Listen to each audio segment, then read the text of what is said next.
All right, thank you for staying with us. It is 42 minutes past 8, and you're watching M Live here on NTV. The hashtag we're using is M Live NTV at NTV Kenya at Zainab Ismail. Still on the matters of security, we're going to get the last comments from Jim on this particular issue. And Jim, I mean, looking at the fact that, you know, the Inspector General of Police has already given, you know, a 1-month ultimatum to those who are holding illegal firearms to surrender them to the police in order to at least sort of manage the situation. From where you sit, you're a young person and you meet a lot of young people out there, and all these cases that we're hearing, what do you read from this? So government ultimatums have been given. I mean, in Pokot, I know we're talking about, I'd like us to even move away from just the city. Just in Nairobi, yes, of course. There's widespread, if you talk, I mean, so we have different dynamics on the security situation, yes, depending on where on where you're from. And in fact, the bandits in Pokot attacked just after the president had told them, don't dare me. And they actually dared the president that very evening. Right. So, you know, I've listened to and this is a bit tricky because you have one who's defending clients and you have one who has told us government is still being formed. Right. So it's a very interesting position to be at. But security at the end of the day, at the end of the day, I think there's increased crime. Young people mostly are going to be on the receiving end of this because a lot of this crime is being committed by young people, to be honest, because a lot of us are unemployed. A lot of us are vulnerable and could easily be used. If it is organized crime, a lot of young people are vulnerable to be used in organized crimes. And so the young people are on the receiving end of this.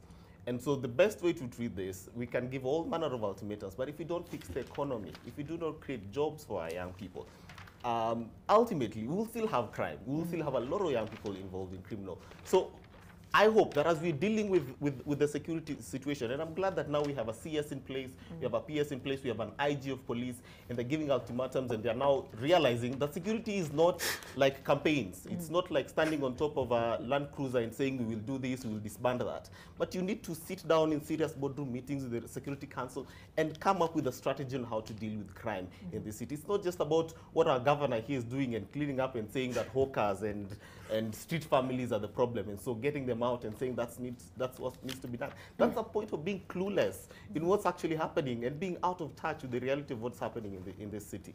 So ultimately, I'm glad that the president is meeting the Security Council. The IG of Police has given orders. We wait to see if that would happen. But even in Pokot, we have seen countless times government giving them ultimatums and saying surrender your firearms.